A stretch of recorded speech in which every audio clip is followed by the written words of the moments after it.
Fala galera, tudo bem com vocês? Aqui quem tá falando sou eu, o professor Juliano, aqui no História Fundamental, te ajudando a se preparar para suas provas no final do ano. E a nossa aula de hoje vai ser sobre Brasil colonial. Vamos dar uma olhada aqui então, pessoal? Bom, galera, então olha só, a gente vai falar, evidentemente, sobre Brasil colonial, mas a gente vai falar especificamente sobre 3 pontos, tá? Sobre o período chamado de Brasil pré-colonial, ou seja, aquele momento antes do início efetivo da nossa colonização, economia do açúcar e administração colonial. Sem delongas, vamos nessa. Bom, aqui você tem aquela imagem representando a chegada dos portugueses ao Brasil no dia 22 de abril de 1500, né? Sabendo que essa é uma imagem feita a posteriori, não foi feita a pintura durante esse momento, evidentemente, é uma representação e o que você tem que ficar atento a ela? Nas representações, no choque de civilizações, no choque de culturas que nós temos sendo disposto aqui. De um lado, você tem a representação dos povos nativos e lá do outro lado, os povos europeus chegando aqui no Brasil. Portanto, é o contexto de chegada. Significa, portanto, que com a chegada dos portugueses aqui, antes da chegada dos portugueses, já existiam povos nativos habitando o continente americano de uma maneira geral. Né? A gente não vai falar aqui sobre as teorias sobre povoamento da América, porque não é o nosso foco aqui. E no Brasil, nós temos as tribos que nós chamamos de tribos indígenas. Né? A maneira melhor para você se referir sobre essas populações é povos indígenas e não índios. Né? Porque até o século XIX, a nomenclatura índio era sempre muito generalista e tratava os povos nativos aqui de uma maneira muito superficial e muitas vezes até animalesca, enquadrando eles, inclusive, como parte da nossa fauna, tá? Então, povos indígenas é uma expressão mais correta para que você utilize. Tá? Nós já tínhamos vários povos que habitavam aqui o território brasileiro. Esses povos foram enquadrados e divididos posteriormente por antropólogos, por grupos de tronco linguístico, tá? Aqui os principais, destacando a presença no litoral brasileiro aqui das tribos Tupi, tá? Eles que vão ter contato direto com os portugueses na chegada no dia 22 de abril, isso não era o casual, tá? O que eu estou querendo te dizer? Isso não era o padrão. Os Tupi-Guarani estavam dominando o litoral nesse momento porque estavam em franca expansão, certo? E aí, você tem então os povos e tribos indígenas que habitam o Brasil. Eles são agrupados em tribos indígenas, né, que são agrupamentos de indígenas de mesma língua. Essas tribos, um conjunto de tribos, nós denominamos o termo aldeia, beleza? E como que a gente tem que analisar esse processo? Como era a relação de trabalho das tribos nativas antes da chegada dos europeus? Essas relações de trabalho, melhor dizendo, elas eram feitas de acordo com a visão tradicionalista. Os homens, caça, coleta, construção de canoas e casas.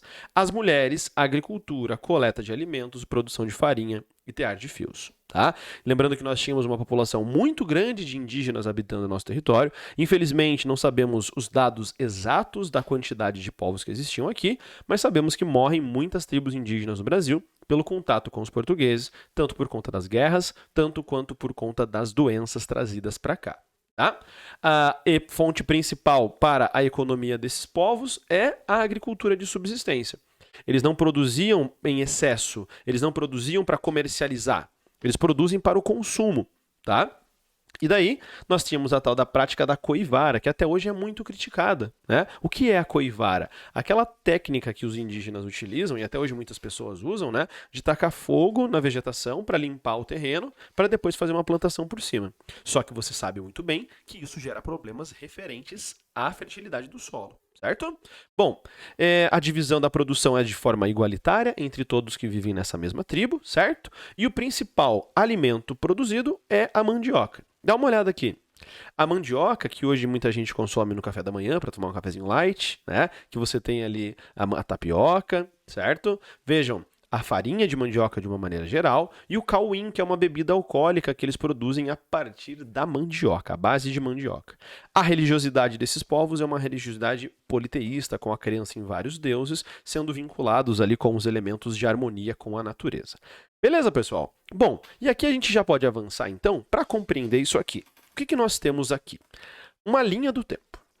Apresentando, olha o título que eu tenho aqui, América Portuguesa. América Portuguesa desde o momento da chegada até 1822. É óbvio que a escala aqui não está sendo seguida, né? A escala em uma linha do tempo como essa não vem ao caso. O importante é você perceber a sequência de fatos.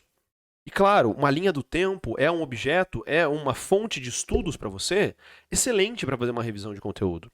Por isso que você vai ter acesso a essa linha do tempo e por isso que você está tendo acesso a essa linha sozinha, né? Você tem acesso a essa aula. Então, aqui embaixo, você tem acesso ao PDF, você tem com conteúdo e exercícios, também aos slides que eu estou utilizando aqui e o outro PDF que é só dessa linha do tempo para você imprimir, puxar teus rabiscos ali e mandar bala, beleza? Então, aqui tem um detalhe bem significativo. Você percebeu que eu chamei de América Portuguesa? Por que América Portuguesa? Porque é a região que Portugal domina na América. Portanto, América Portuguesa. Alguns também chamam de Brasil colonial, tá? E o que nós temos de destaque? Antes de 1535, os historiadores compreendem esse período como sendo pré-colonial, porque ele vem antes de uma colonização efetiva que você já vai entender. Depois de 1535, nós temos a colonização do Brasil, que se estende até 1822. Não precisa tirar print agora, nem nada disso, você sabe que você já tem acesso aqui embaixo à sua linha do tempo. Bom, pessoal, olha só. Dá uma olhadinha aqui, por favor.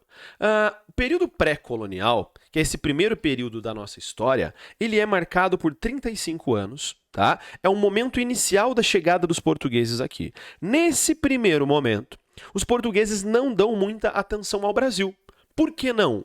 Porque qual era o objetivo deles com as grandes navegações? Chegar até as Índias. E eles chegam? Chegam. Qual era o objetivo de chegar às Índias? Lucro, 6.000% de lucro. Eles chegam às Índias, obtêm 6.000% de lucro, portanto o Brasil é descoberto e deixado de lado por um momento inicial, tá? E o que Portugal faz aqui no Brasil, então? Extração do pau-brasil, que é uma madeira de cor vermelha, vermelha feito brasa, vermelho de cor Brasil. Né? Então, extração do pau-brasil realizada pela mão de obra indígena. É esse o detalhe. Período pré-colonial, a extração do pau-brasil é feita pela mão de obra do indígena. E é evidente, só pode ser por escambo. É inconcebível qualquer outra forma de relação econômica. Porque o que o indígena vai fazer com uma moeda portuguesa para circular no Brasil? Não faz sentido, cara.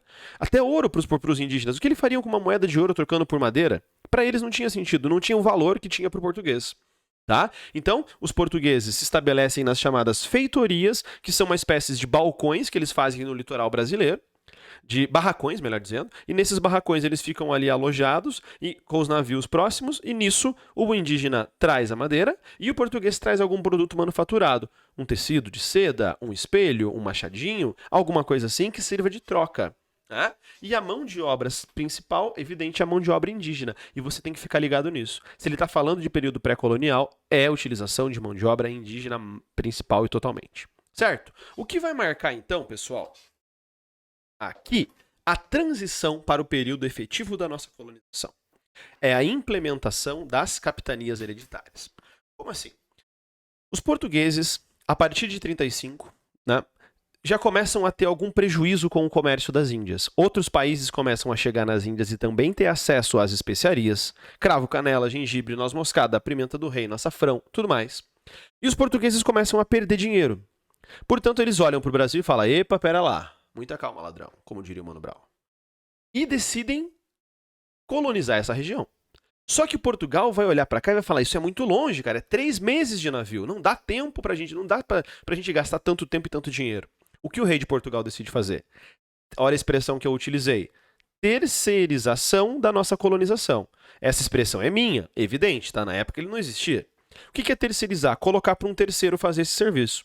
Quem é esse terceiro que vai colonizar o Brasil? Os nobres portugueses. Então eles dividem o território brasileiro em capitanias, né? Em 15 lotes para 12 donatários. 15 lotes. Isso aqui você já está vendo uma representação no horizontal, né, as capitanias, e na vertical também, tá? Os mapas antigos não abordavam assim. Senhor, qual que é o certo? Até hoje o que indica? Esse aqui. Beleza? Nobres portugueses que vão receber a carta de doação. É aquele que recebe a posse da terra do rei de Portugal. Então, cada um dos nobres lá recebem terras, alguns mais de uma, tá? E deveriam vir para o Brasil para dominar. Só que essa galera quase não dá interesse para o Brasil. E um outro detalhe. Portugal já tinha essa experiência de capitania hereditária em colônias que eles tinham desenvolvido no meio do Oceano Atlântico. Eles não tiram do nada essa ideia. Eles já tinham isso no Atlântico e implementam no Brasil. Certo? Então, você tem as capitanias hereditárias, que eram passadas de pais para filho. A gente vê tanto isso no colégio, né, na terceira série, na quarta série, como se isso fosse algo que perdurasse por um tempão. Né? E ela vai ser efetiva por pouquíssimo tempo durante a nossa colonização. O que vai permanecer é apenas a divisão do território em capitanias. Tá?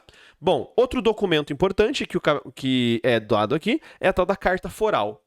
Essa Carta Foral, o donatário recebe também, e ele tem o direito de... ele determina os direitos sobre essas terras. Então, dois documentos importantes da nossa colonização. O sistema de capitanias hereditárias fracassa e o governo português decide, portanto, implementar uma outra forma, que é o tal do governo geral. O governo geral, né, você tem um governador geral, um nobre português, escolhido a dedo pelo rei de Portugal, colocado para comandar o Brasil. Os principais, Tomé de Souza, né, marcando ali a fundação de Salvador como a primeira capital do Brasil. Os jesuítas já se desenvolvem no Brasil nesse contexto e a atividade da pecuária começa a ser importante. Na sequência, Duarte da Costa, com um governo marcado pela invasão dos franceses, né, as invasões são constantes. Mendes Sá, depois, na sequência, marcado pela expulsão efetiva dos franceses do Brasil e uma estabilidade maior com a Companhia de Jesus. Esses são os principais governadores gerais do Brasil. E esse assunto é bem importante para as provas. A administração colonial, como ela é realizada. Certo? Aqui, então, galera, tem um esqueminha para ajudar você a gabaritar quase uma maioria das questões de Brasil colonial. Muitas questões do Brasil colonial vão falar sobre a relação de dominação de Portugal sobre o Brasil. E aqui você tem a ideia do tal do pacto colonial. O que seria o pacto colonial? Muitos vão criticar isso, dizendo que um pacto pressupõe um acordo dos dois lados, um acordo mútuo, e não era isso que acontecia. Né? Os portugueses mandavam aqui, fim de papo, não tem acordo. Mas é uma maneira interessante de você analisar. Ou seja, Portugal domina o Brasil e está preocupado especificamente com o lucro sobre o Brasil. Os portugueses não estão preocupados com o desenvolvimento político, econômico, cultural e social dos povos que viviam aqui e das pessoas que vão chegar aqui posteriormente também. Qual o objetivo, portanto, da colonização? Obtenção de lucro para Portugal. Então vejam, Portugal tem como objetivo mandar no Brasil, né? Portugal manda, o Brasil obedece. Metrópole manda, a colônia obedece. Essa é a lógica. Não existe liberdade econômica. Os comerciantes têm que fazer o que Portugal permitir que seja feito. E a lógica, a ótica por trás do período colonial brasileiro é essa ótica. Com os portugueses buscando o lucro sobre o Brasil. E quando esse lucro não é obtido, eles vão tentar mudar de alguma forma. Quando que deixa de existir o Pacto Colonial? Com a chegada da corte portuguesa no Brasil em 1808, com o documento de abertura dos portos às nações amigas. Certo? Isso aqui vai te ajudar muito. Quando você acertar uma questão sobre esse assunto, você tem que lembrar de mim.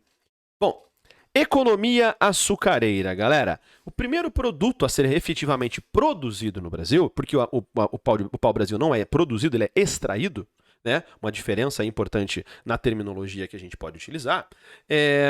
Nós temos aqui a economia do açúcar e você tem que pensar o seguinte. Por que o açúcar? Por que esses caras decidem utilizar o açúcar como sendo o principal produto? Analise sempre na lógica mercantilista, numa lógica econômica. Tá? O açúcar tem um altíssimo valor de mercado. Os portugueses já sabiam como produzir, porque já produziam em ilhas na América Central. Na América Central, não. Na região do Atlântico, tá? Portugal já domina a produção, portanto. E o clima e o solo brasileiro são muito bons e propícios para o desenvolvimento dessa produção. Só que aí você deve estar pensando, professor, como é que eles chegaram a essa conclusão de que o solo brasileiro era bom para isso? Martim Afonso de Souza, um dos membros ali, donos das capitanias hereditárias, vem para cá, estabelece um vilarejo, né, Vila de São Vicente, e ali ele traz já canas de açúcar para plantar, e dá muito certo. Chegam essas notícias em Portugal, os caras falam, dá boa produzir açúcar no Brasil, bora produzir. Vem para o Brasil, produzir açúcar, portanto. Qual região principal? Região Nordeste.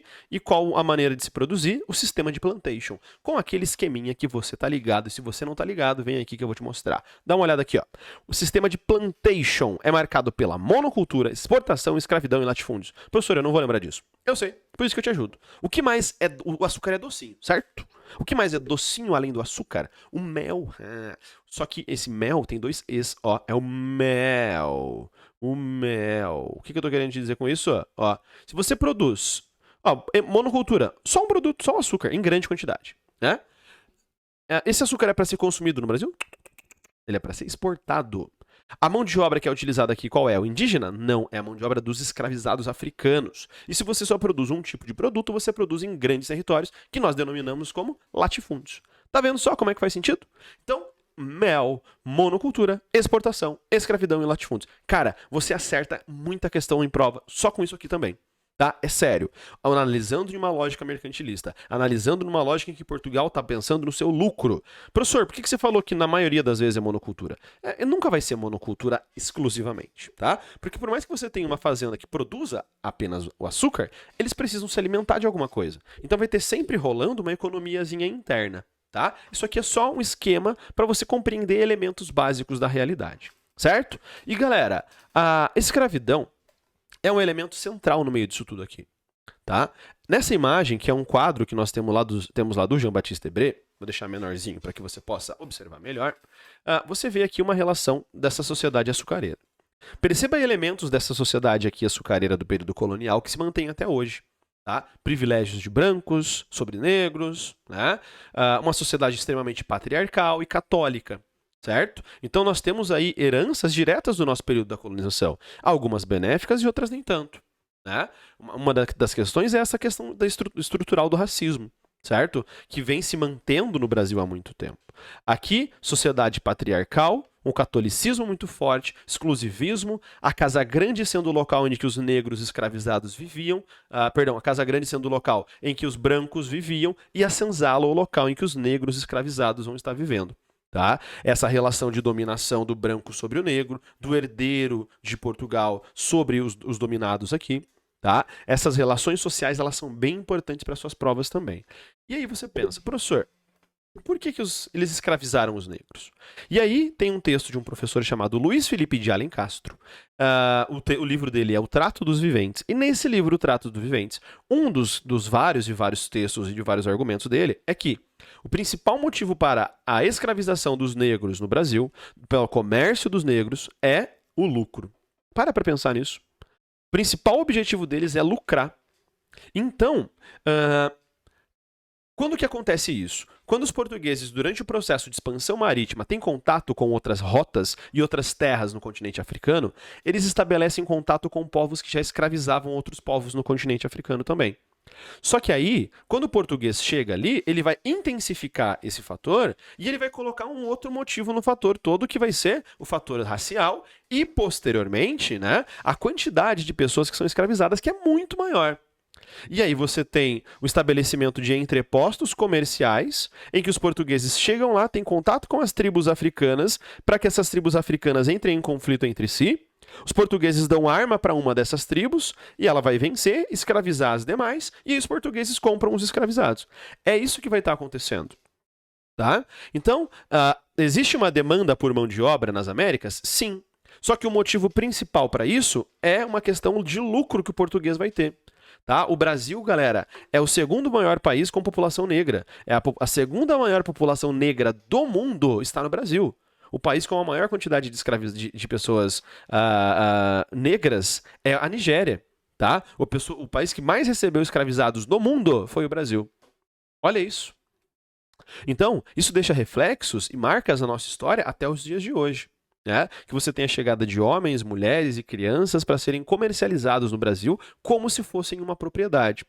E por 388 anos é isso aqui que vai ser os pés e mãos, os braços e pernas da produção econômica no Brasil. A escravidão perdura por basicamente 4 séculos. Né? E essa é uma imagem que nós temos aqui de um navio chamado de navio negreiro, ou também denominado navio tumbeiro, porque ou o negro morria na trajetória ou morria no Brasil de tanto trabalhar. Beleza? Fechamos aqui então essa nossa aulinha, tá? Em que eu trouxe para vocês as características gerais dos povos indígenas no período pré-colonial, economia açucareira e também administração colonial portuguesa. Fechou? Sou o professor Juliano, galera aqui do História Fundamental. Um forte abraço para você, bons estudos, faça as atividades de casa e até a nossa próxima aula. Tchau, tchau.